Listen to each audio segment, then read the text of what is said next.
morning and welcome to October's Fort Campbell Community Town Hall. Please take a moment to silence or turn off your cell phones. To access a copy of today's slides, you can click the QR codes that are located on your tables or up on the screen, or you can visit the Fort Campbell Community Town Hall webpage, where you can download the video for later viewing if you aren't able to attend everything, or to share with your units that aren't here today. One extra piece of information is, if you have not done so already and you are here representing your brigade or your battalion, please make sure you check in with Captain Swanger. You can give us a wave, and make sure that you check in with her before you leave today, so that way we know that you came and you attended. This event, again, is being recorded and will be posted. We would also like you, at the conclusion of the formal portion of the town hall, to please visit our 21 Fort Campbell organizations that are here today to share information with you about all the wonderful events that they have going on and services that they provide. Fort Campbell really does have something for everyone, and take that time to collect that information and then put it out and share it with everybody that you know. So again, we have some very informative and wonderful presentations for you today. We do ask that you hold your questions until the very end, so that way all our briefers can share everything with you. And to actually start us off, I'd like to hand it over to our senior commander, Major General Sylvia.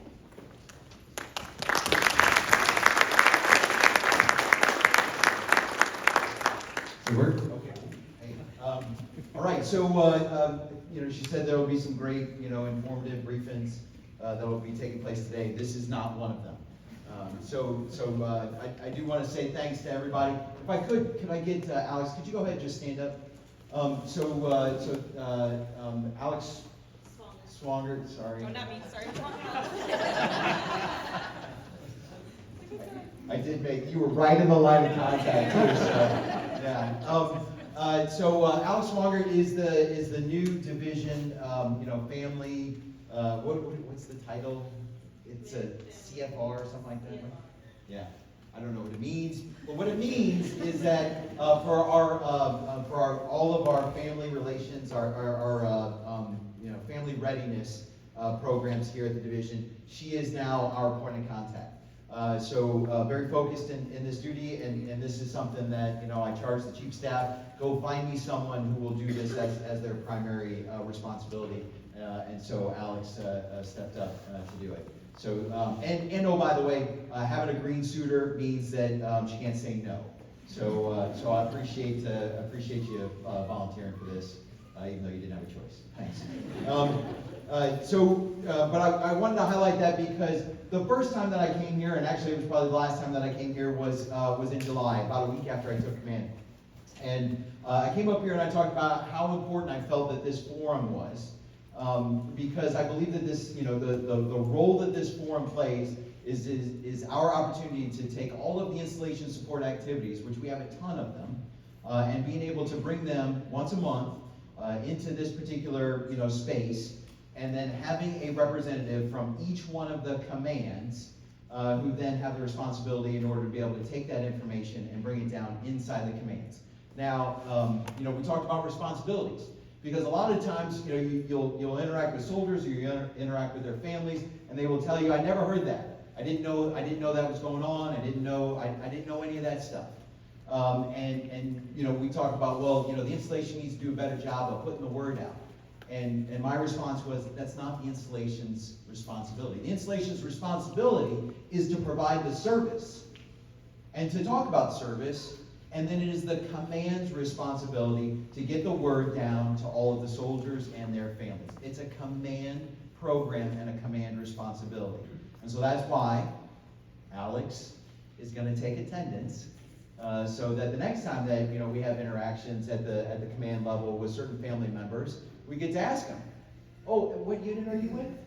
And then I can come back and I can check the attendance and say, "Well, that's why you don't know what's going on, is because we're not doing a good job of communicating from this forum inside the units," right? A command responsibility. We have a ton of great volunteers. We have a ton of great spouses that have chosen to step into some roles in order to be able to assist with that. And I am greatly appreciative of those volunteers who have chosen to do that. But I do want to remind everyone, it is a command responsibility. And so I'm not gonna hold a volunteer responsible for not putting the information out, but I will hold a command responsible, okay? So that's why it's great to see so many green suiters that are here, right? And commanders as well, right? So that's what's important. All right, so let me talk about some things that are going on, and things that, just so you can hear, my assessment of what's happening out there. Last time that I talked to you, we were getting ready to head out into OLE. I talked about OLE. I will talk just a little bit more about that, but what I want to talk about is, definitely what's on the horizon. So what's on the horizon right now, as many of you may know, we are starting to push out 3rd Brigade, the Roxxons, this month. Last time that I came and talked to you, that was a possibility, and then all of a sudden we finally had a decision, and then it all happened pretty quickly. And so now we've got the Roxxons that will be pushing out this month. That's the bad news. The good news is 1st Brigade will be coming back. And so by the holidays, by the December holidays, we will have all of Bastogne back. Now their equipment will still be making its way back, but every soldier will be back before we get into the holiday kind of half-day schedule there, right? That was a commitment that I've gotten, all the way to the highest levels, and so that's the commitment that we'll have. Now it does mean that the Roxxons have to get over there before the holidays. The second thing that's important about this upcoming period is that when that decision was made in order to be able to deploy those, to deploy the Roxxons, the other decision was made was also to deploy another division. That division is the 82nd Airborne Division. Now, why would I care about them? Because I really don't care about them. But why would I care about them? Is because they hold a mission called the IRF, the Immediate Response Force. And they've always held that mission, and so that's the kind of be ready to go anywhere in the world in 18 hours and provide command and control for some type of, world event. So since they are now deploying and going forward to Europe, that IRF responsibility, that Immediate Response Force responsibility has to go somewhere. And so it's coming right here. And so on 1 November, the division headquarters for the 101st will assume those IRF responsibilities. So that means that there are certain things that we're doing at the installation level in order to be able to support a higher level of readiness for the division headquarters. It also means that there'll be some restrictions on people that are in the division, in terms of where they can go and how many of them can be gone and all that kind of stuff. But in terms of training readiness, that pretty much stays the same. And for anybody that is up in the division headquarters or is in the house of someone that works in the division headquarters, I'm sure you've been getting those text messages and those phone calls that have been coming pretty much every morning. It seems like at 4:30 in the morning, working on the alert process, just so you can get the good muscle memory associated with that. So those are the big events that are happening in this kind of next 90-day period as we look through to the end of the calendar year. The other thing that's going on specific to the 101st and the installation is at the end of this month, we're doing an offsite. We're taking all of the battalion command teams and their spouses who want to come, and we're going to go do an offsite in order to be able to talk about some campaign planning associated with where are we going in the next 2 to 5 years. And it is not just about the 101st, it is also about the installation. And we are starting to solidify around what are some of those enduring priorities as we talk about the 101st and Fort Campbell. So specifically, talking about, the readiness, that we in the 101st, we are ready to fight tonight, own the night, and win. We are relentless in our pursuit of the enemy in terms of our large-scale, long-range air assault capabilities that no other division on the face of the planet has. And then we are talking about we are resilient based off of the installation support activities for our families and our soldiers to make us, the most resilient force on the planet.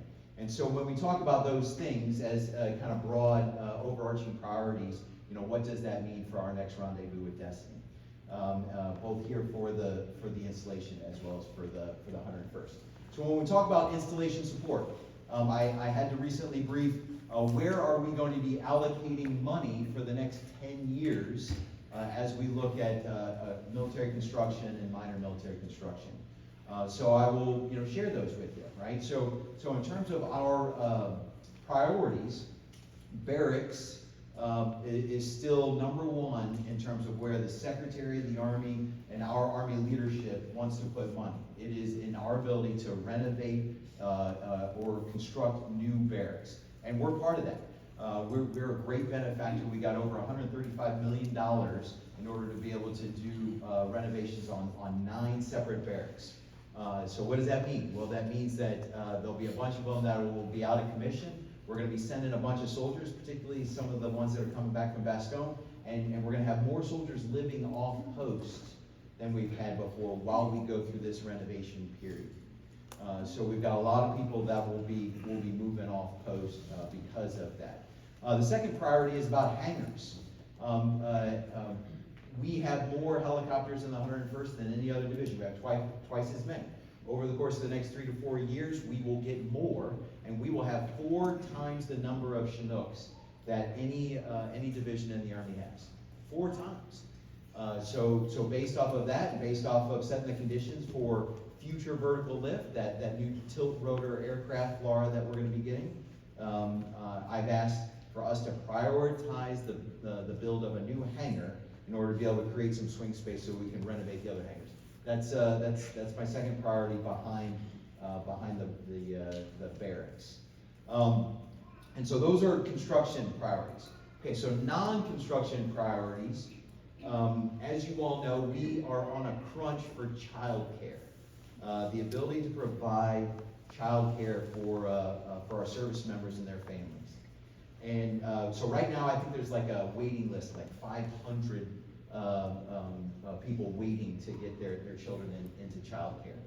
And in our near future, we will have to take one of our CDCs and begin to renovate it. So we have a crunch, and we're going to make that crunch even worse as we go through the renovation process. So what does that mean? What are we going to do about it?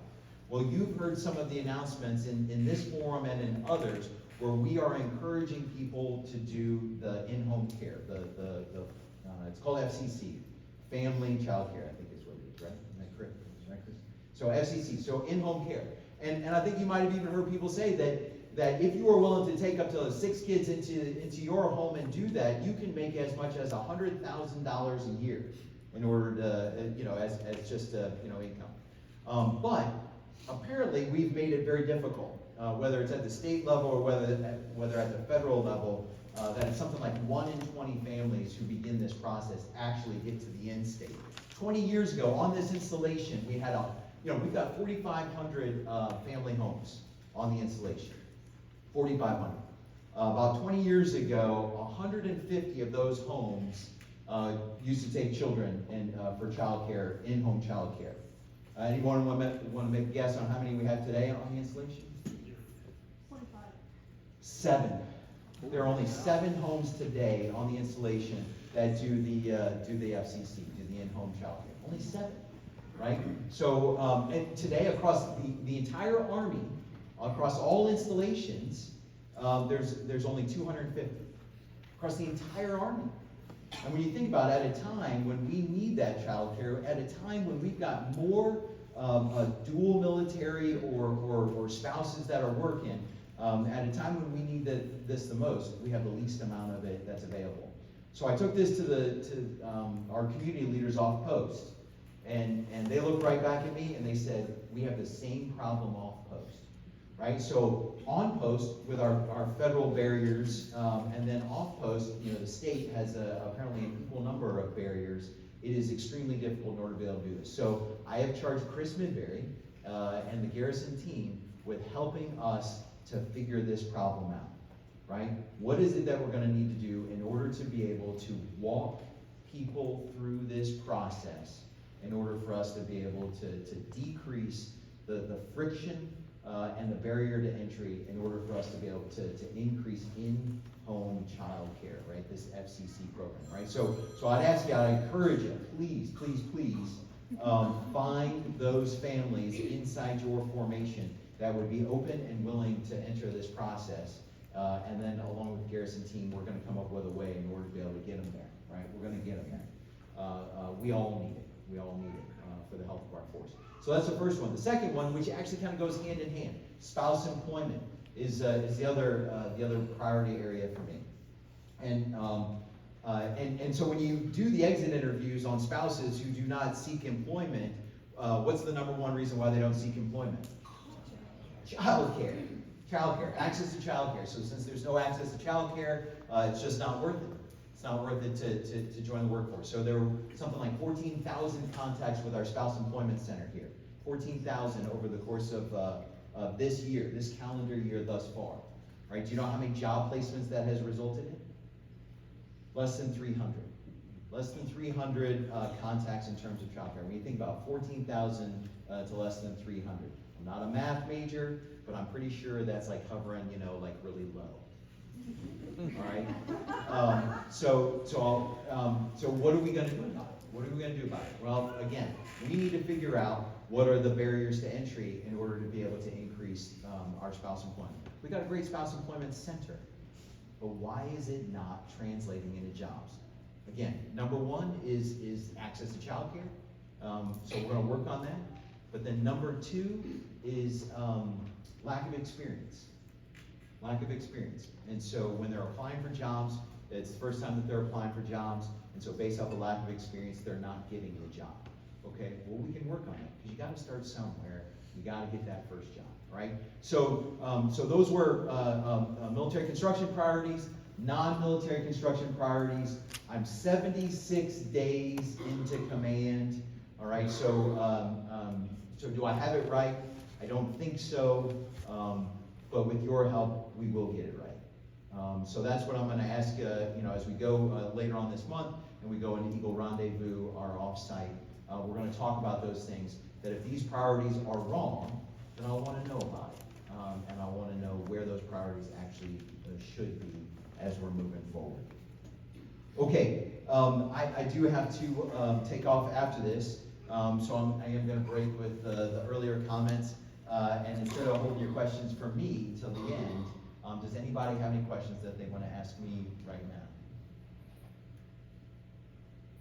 Awesome. All right. Because I don't know that I was going to defer them all to Chris Midbury anyway. Okay. Well, good. So thank you first off to all of the 21 support agencies that are in the back. Thank you for being here in order to be able to provide greater access to what you all are doing to this formation here. To you all that are in the chairs here, please, please, please take the time, head back there, grab some information. Please take the time in order to be able to take that information and find the best way to get that information down inside your formations. I don't know the best way to communicate, but you all do, right? I mean, I'm not on, Snapgram or InstaChat or any of that kind of stuff, right? So I need your help in order to be able to get those things out to our soldiers and their families. Okay? All right, good. Thank you all. Have a wonderful day.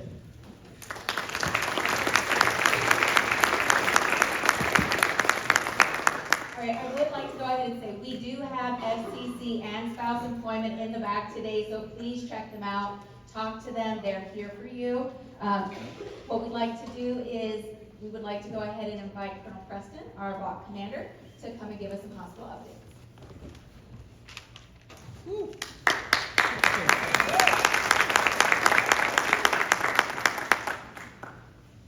Good morning. Thank you for having me. First and foremost, we are, based on feedback that we got from our last town hall, greatly appreciate the candor that the community has shared with us. We've modified how we're going to be reporting so that we can follow up on some of the do-outs you gave us as a community. But first and foremost, these aren't just plugs for our social media. We put out a lot of important information on these sites. Specifically, when you think about the continuing resolution, we put out information, we were prepared to put out information on what services would be available to you and your families, your soldiers, during that continuing resolution on these sites. So please do make it a priority to push these out through your formations so that social media is just one other way that you know what services are available. I will say that BAC is a priority for this community, it is essential, and my guidance to my staff was no service would be halted or delayed unless I was directed specifically for higher headquarters. So just to be clear, if we do go in after the 17th of November into any sort of furlough process, my team will remain back and continue to go to work. All right, so with that, can you go to the next slide, please? So this is as you're looking at it, the left-hand side, I'm just gonna go over some of the pieces that we discussed yesterday, because these are topics that we discussed, and I had my team go to work on it. The first was MHS Genesis. The comment that was made is some of the family members were having a difficult time coming on to MHS Genesis and making sure that they could be assigned to BAC as their primary care, as well as if they had any questions when they would call up MHS Genesis, it wasn't necessarily user friendly. So my team, we put this up on the slide, is you have your MHS Genesis link, but we also have an MHS Genesis champion now in the hospital that you can contact. It's in our patient administration area, which is on the A entrance, that floor. And so if you have significant questions, you can go to them and they can help you out. I want my BAC team, if you can stand up, raise your hands, my dream team there. So if you have any questions about MHS Genesis or how to access those services, we have our folks back there that can assist. Next, there were some questions about flu vaccinations. I'm pleased to say that we got 8,000 doses last week.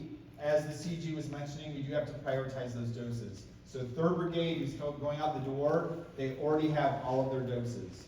The next is our medical community. That's both in the division, our tenant units, and at BAC. We have to get them inoculated so that they can stay healthy to then go to our 65 over and plus. That's our next priority.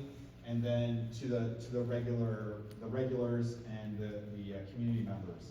So with that, starting Friday, we should be able to have walk-in for 65 and older. Please put that out. And then if you're on these social media sites, pay attention, because as different waves of beneficiaries can get the vaccinations, we'll make sure to advertise it. Next, from last time, was COVID testing. How is the community going to support COVID testing? The good news story is the federal government has already provided 4 COVID tests per family free through the United States Postal Service. When you're sick is not the time to engage the U.S. Postal Service on these. Please go to your families and let them know to order these tests now. Order them now when you're well, so that when you actually do need them, you'll have them readily available. We are also ordering some free test kits that we are going to distribute to different locations, but our first and foremost course of action is through the free government tests. They're going to be given out. Are there any questions in reference to our follow-ups from last time? Okay, good. So now there's a couple of updates I just want to say really quickly. First, where's the Red Cross peeps? All right, so we had our BAC blood drive. We were able to get 65 units of blood in that blood drive. Thanks for all that supported that. We're going to have another one in November. I would like to say that our goal is to beat our previous record of 120 units, so we almost have to double our efforts, but I know we've got it in us. Next, I just want to talk about our hospital services. Tomorrow is our organizational day. We will still have 24/7 services through our ER, as well as any scheduled appointments. Don't sweat that. We have a Donza then on Friday. However, we will be at minimal manning. However, if you still have appointments, we will be available. 24/7 services are always available without interruption, including on the federal holiday on the 9th. Next is our script center. So the same BAC team that is answering questions regarding Genesis, this is a game changer for you all. It will be open to the public, I believe the 15th or the 16th of October. We have flyers and information on that back table. Basically, it doesn't matter what time of day or what day. If you have a refill, you call ahead. It could be Christmas at 8:30 in the morning, and you have a migraine because the kids didn't get what they wanted, and if you have a refill, you can go to our script center. The that's gonna be in the hospital and pick it up. 24/7, 365. There will be no excuse on the pharmacy didn't have my stuff, or there's all of these delays. We have prioritized that system so that our community has full access to pharmacy and refills. So we're very excited about that starting. We've been using it for our own staff to alpha and beta test it. It's great. The next is our new prescription refills at Town Center. So we have a queue anywhere, get in line. And so we're very concerned about folks being able to get their prescriptions. A lot of feedback that we're getting are long wait times, or when you call the pharmacy, it's difficult to get in touch with somebody. The phone just rings and rings and rings. So we're trying to offer as many different options as possible to get your medication refills, and that's using our Queue Anywhere. You can do it via the scanning, or you can call in at 855-803-4165. And then just another quick thing, this month is Breast Cancer Awareness Month. I personally have a survivor sister of breast cancer. It's very, very important. Every month should be Breast Cancer Awareness Month, frankly, but in October we get to take a special time to really focus on that. I ask you to look at your own formations and see how you can best inform your community on breast cancer awareness. So we have a table, ladies, if you want to raise your hand. We have a table there that has some swag as well. And then also we have our Armed Forces Wellness Center. Ms. Pearl, can you raise your hand? This is a phenomenal organization that we have within Bach. You want to talk about prevention. It is open to family members. In fact, Ms. Pearl, keep me honest, our Armed Forces Wellness Center has the most family members enrolled in services than anyone in the Department of Defense. Is that correct? That is correct. Let's keep it going. Let's keep it going. There's oftentimes comments where we have all of these preventative nutrition, exercise, you name it, services for soldiers. Why not family members? We got Ms. Pearl and her team to help out with the family members there. Last but not least, and this isn't on the slide, not perfect, and I'm sucking the air out of the room, but I have to announce that I'm able to hire 5 new positions. It's incredible. Like that. All right. But I need your help. And this is why.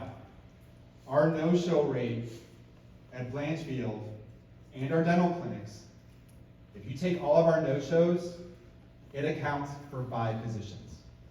We are losing 5 positions of workload every month because people don't make their appointments. They just no-show. Just think about that. I could give this community 5 physicians tomorrow if people just went to their appointment that they scheduled. Or just contact the hospital to let us know that they can't make it. Please, please, please make sure that your organizations, your community, your tribe understands the impact that this is causing our communities. The next time that you can't get your kid into our very, very short pediatric clinic, make sure that we're keeping our sides of the street clean. And I'm looking at my dental colleague as well, Colonel Hambryce. If we were able to we have a readiness focus right now with 3rd Brigade going out in our IRF mission. If we are able to get our soldiers in those dental chairs, in our preventative medicine appointments, then we wouldn't have to drop everything at the last minute and try to get you all through. So please go back to your formations and let them know the importance of making your appointments. We are going to start reporting next month on our monthly report to the CG and all the brigade commanders, the no-show rates, to include family members. It cost us $200,000 in the last 3 months, no-shows, the hospital. We lost $200,000. Times 4 quarters, you can do the math, that would give us just paying for 2 positions right off the bat. So, I don't mean to be heavy, but we can also keep our side of the street clean. With that, I'll pause for any questions, or are we going to save it to the end? Okay, thank you.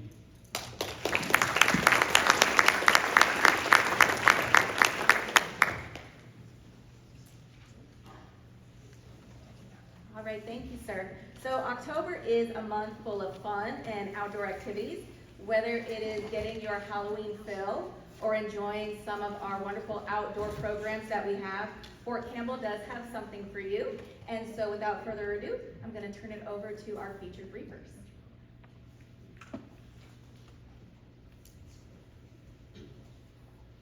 Ladies and gentlemen, good morning. My name is Major Jasbeck. I'm the Installation Provost Marshal Officer. I'm here to talk to you about Trick or Treat, but like any good military organization, we had to give it an operation name, so here we call it Operation Friendly Ghost. It is going to occur from 31 October from 1800 to 2000, or 6 to 8. Sun, rain, sleet, shine, meteor showers. It will occur during that time and on that date for the Fort Campbell community.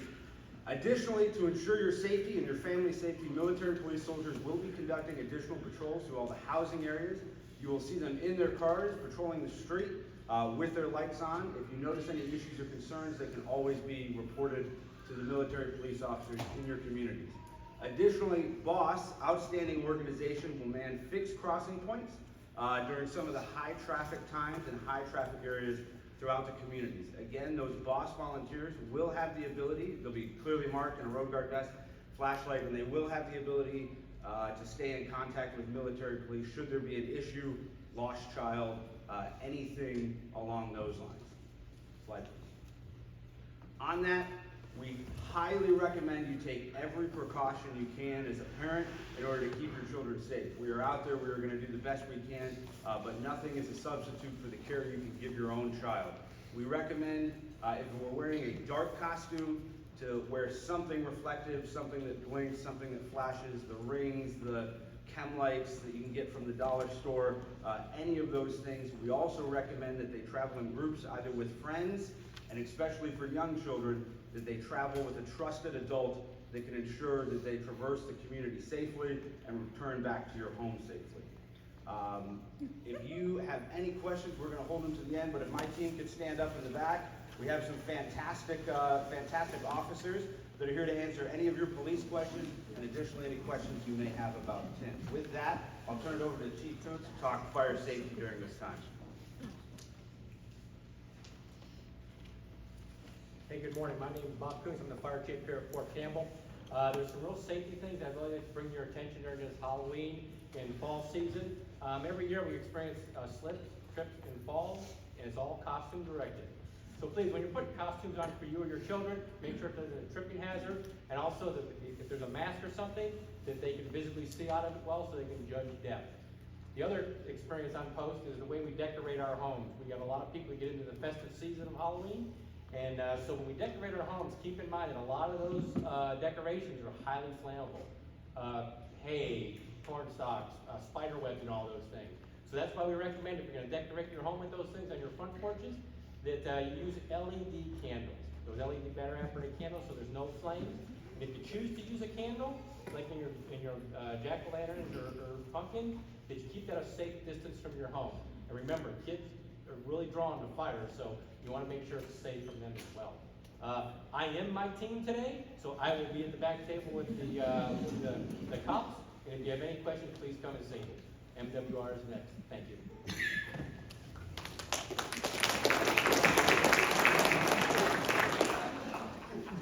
I'm Regina Maloney, and I'm with MWR Marketing.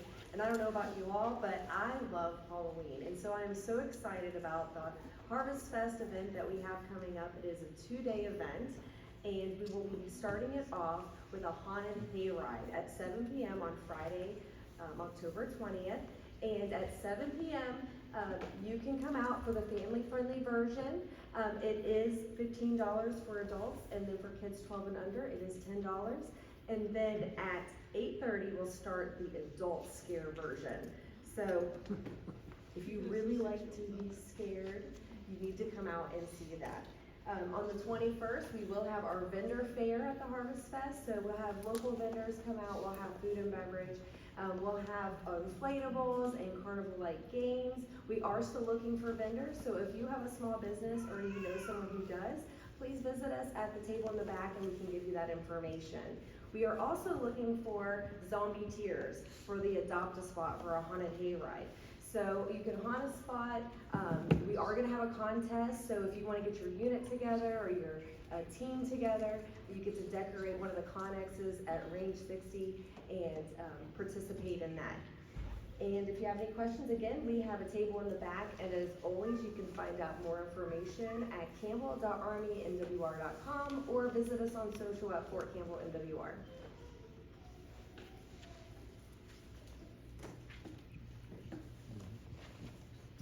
Good morning. My name is Jonathan Mills. I'm with BPW. I'm the Installations Wildlife Biologist. So I'm going to be here to talk to you about some of the hunting and fishing opportunities that are available this fall. Certainly my favorite time of the year. It's starting to get a little bit cooler, so hopefully this weekend that'll bring that cool weather in. So if you're not aware, we have several different types of opportunities that are available, to include deer hunting and turkey hunting. We have both a fall and a spring turkey season, as well as waterfowl hunting, and then fishing opportunities on the installation. So a little bit of everything there for folks to take advantage of, depending on what your interests are. And so right now we're actually in hunting season. So our most popular hunting is deer. It started on the 23rd of September, and we're archery only hunting right now, and that'll continue on until the 3rd of November. On the 4th of November, that switches over to where you can use all of the weapon systems, archery gun and muzzle loader, and that'll continue on until the 7th of January. And then we also have small game going on concurrently with that, as well as fishing. And fishing is generally continuous, so that would be something you can participate in throughout the entire year. As far as events go, we do have one event that is pretty special that I'm really excited about. That's our annual youth deer hunt, and that's an event that we have hosted here on the installation for 23 years now. So we do favor our active duty community on that, and so there's still time to sign up for that. If you would like to participate, it will be open for youth that are ages 9 to 17. So certainly consider that and try and get kids signed up if that would be of interest. And you may be asking, okay, well, how do I participate in these activities? And that's a great question. So everything that we do on the installation is going to be run through a software program called iSportsman. And so you will need an iSportsman account. We have a link for that on our slide. You can go to iSportsman, create that account. And once your account is created, we will need you to go through a validation process. That's an annual requirement where you'll send us copies of your hunting or fishing license. And if you're hunting, a copy of your hunter safety card. We'll continue to set that account up so you can purchase a permit for the installation. And then once that is complete, you'll be able to check in and out of areas based on what is open as we deconflict with what we're using for mission support and training. I would like to remind folks that this is the second year that we're doing a reservation type system. So the way that that will work is you can get a reservation for the area you'd like to participate in the day prior. And for active duty soldiers, that would start at 1,200 hours. For folks that have ID cards or affiliated with the Army, that would be at 1,300. And then anyone else in our community would be able to get a reservation at 1,400 hours. And then just remember that that reservation only holds the spot for you. You'll still need to check into it that next morning when you want to go out between 0400 and 0800. And so we'll have a table at the very back. It's got all the cool antlers and pelts and skulls. And I've got some flyers and handouts and information, and we can walk you through that process and get you set up if you'd like to participate in these activities. And I'm going to turn it over to Mr. Brown to talk about weapons registration. I think that goes along a little bit with hunting. All right, good morning. I'm James Brown. I'm the Installation Physical Security Chief. This morning I'm talking about weapons registration. So for any individual bringing a weapon like post, it must be registered through the Gate 4 Visitor Center. We ask that you please do not bring weapons inside the Visitor Center. Whether you are a soldier, civilian, or hunter, we ask that you register your weapon through the email address that is attached to the back of the form that you have to fill out. Concealed carry permits are not authorized on the installation at all. For any soldiers that purchase a new weapon or inbound soldiers, they have 72 hours to register that weapon through the at the Gate 4 Visitor Center. When transporting your weapons on post, You're authorized to go directly to and from a hunting area, shooting range, or any authorized place that you can use your weapon. But when you transport your weapon on post, please have it in a container. The weapon needs to be in a container separate from the ammunition and out of reach of the driver and the passenger, preferably in the trunk. Do not store your weapon in your glove box, center console, under the seat. Excuse me. So, and for hunters, for non-DOD ID card holders, if you're a hunter, you're not authorized to bring your weapon on main cantonment, so you have to reverse around the installation once you get your hunting permit from iSportsman. If you have any questions, we have a table set up in the back, so you can ask any of your questions.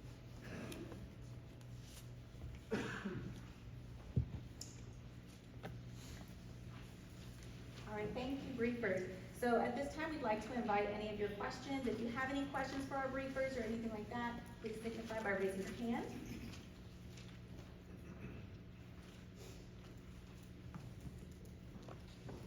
All right, well, again, all of our briefers today will be at the back tables along with any of our agencies that you go and explore at our community information fair. So please feel free to go and ask them questions directly. At this time, I'd like to turn it over to our garrison commander, Colonel Midbury.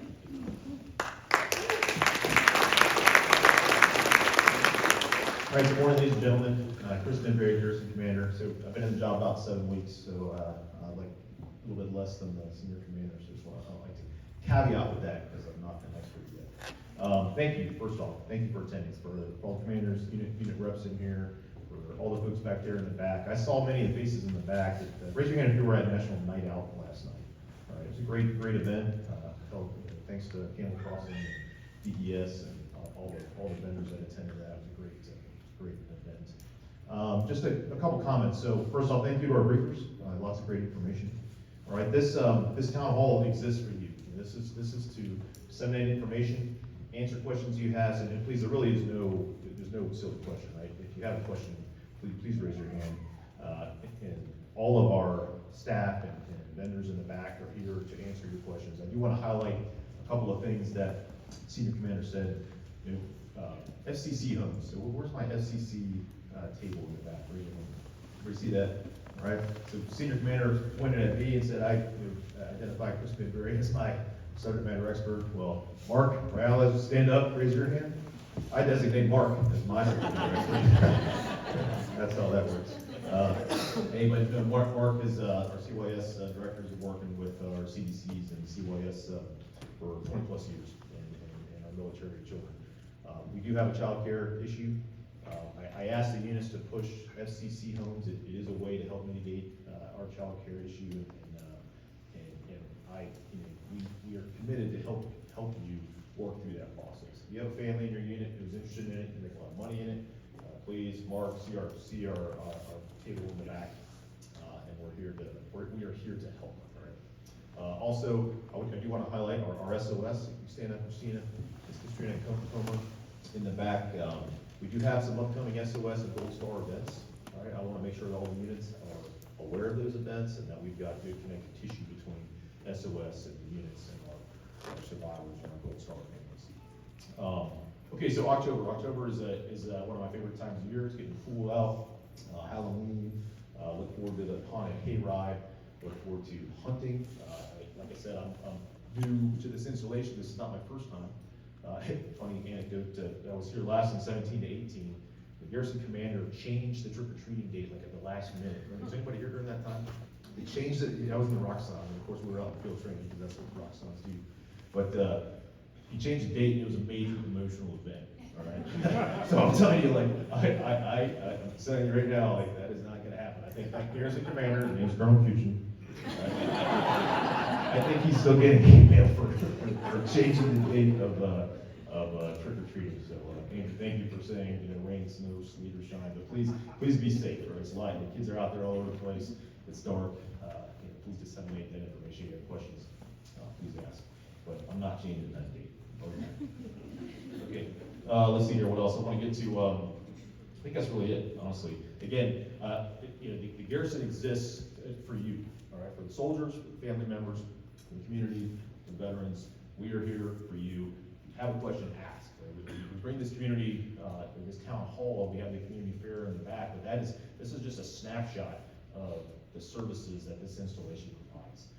There is, we welcome your feedback. If there's something that you would like, each month we have a theme, this is Halloween and hunting, because it's that time of year. But each month we'll have a theme and we'll present the information that kind of goes with that time period. But we are happy to deep dive into a topic of interest. So if there's something out there that you'd like to hear more information about, we can have a briefer scheduled for the next town hall meeting. But we can't do that if we don't. So I ask that you please let me know, Melissa, any of the team up here in the front, and we would be glad to present that at the upcoming. So before I pass it back to Melissa and open it up to the rest of the room for the community fair, I will give one last opportunity for any questions whatsoever about either anything that's been presented or not. Last chance. Yes. Sir, Starflex Flash Ricky with MD Battalion. I actually came here on behalf of myself. The hunting council, been here 3 different times. How do you find out who the rep is for the brigade, stuff like that? Reps for the hunting council? I'm not familiar with hunting council, Jonathan. I know it's like a year's program, so I just figured I'd ask you first. I'm gonna be one Colonel Preston's staff. Yes, sir. So we've had some folks PCS since then, so we're in the process of revitalizing that program. So you'll probably see some information going out soon. I'm working with Sergeant Major to try and get that reorganized, so we'll be actually backfilling a lot of slots, working with units to do that, as well as some of the civilian or DoD representative positions. Did that answer your question or not? I'll catch you on Facebook probably, sir. Yeah, talk to Jonathan, see the hunting table in the back. Most definitely. I'll catch up later, or I'll Okay. be Colonel Preston's staff. Yeah, I'm excited for hunting. Like I said, I've been here 2 months. I just recently, the iSportsman process is not hard, even I figured it out. I signed up, my 15-year-old signed up, I'm signed up to do the youth hunt. Just bought a new tree stand and a shotgun on order my wife doesn't know about. And it will be registered before it comes in. Okay, any other questions? Hey, again, thank you for attending. Appreciate this. Right, I think it's interesting. It seems America we always get max attendance, so it's awesome. So appreciate you guys doing that. Melissa, any closing comments here before we launch it out to the community information fair? Thank you. So just a reminder that our next community town hall will be on November 1st from 10 to 11:30. And again, if you guys have anything that you don't see in the back or that you want more information on, please let us know so that we can make this even better for you and more useful for you for the future. So again, our community information fair is open. Enjoy. Have a wonderful October.